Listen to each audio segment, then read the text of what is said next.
TV सत्यमेव व्रतम।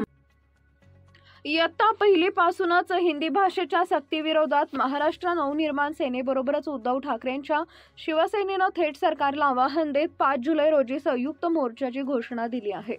मुंबईमध्ये गिरगाव चौपाटी ते आझाद मैदान असा मोर्चा काढला जाणार आहे।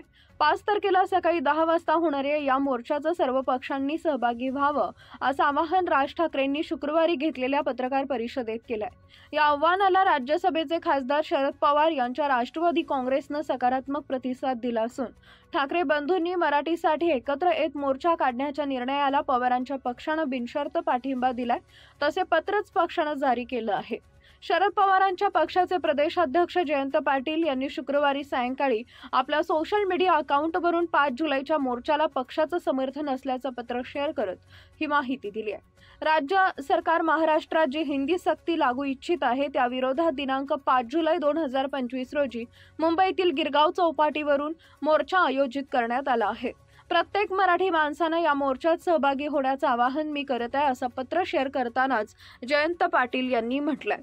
कुणाचाही विविध भाषा शिकण्याला किंबहुना हिंदी भाषेलाही विरोध नाही, पण इयत्ता पहिलीपासूनच प्राथमिक शिक्षण हे मातृभाषेतून व्हावं असा आग्रह आहे, जो योग्य आहे आणि राष्ट्रवादी काँग्रेसचे पक्ष शरदचंद्र पवार पक्ष म्हणून आमचीही हीच भूमिका आहे।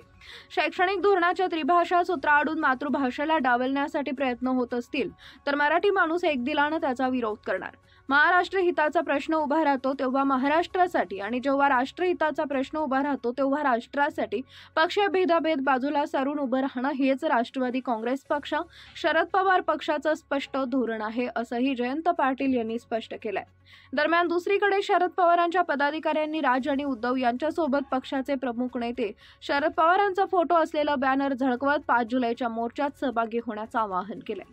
ठाण्यात हे बॅनर सध्या चर्चेचा विषय ठरत आहे। राज आणि उद्धव ठाकरे या मोर्चामध्ये एकत्र दिसतील असं सांगितलं जात आहे, त्यामुळेच या मोर्चाकडे केवळ मुंबईकर किंवा पालकाचंच नाही तर संपूर्ण महाराष्ट्राचं लक्ष लागून राहिलंय।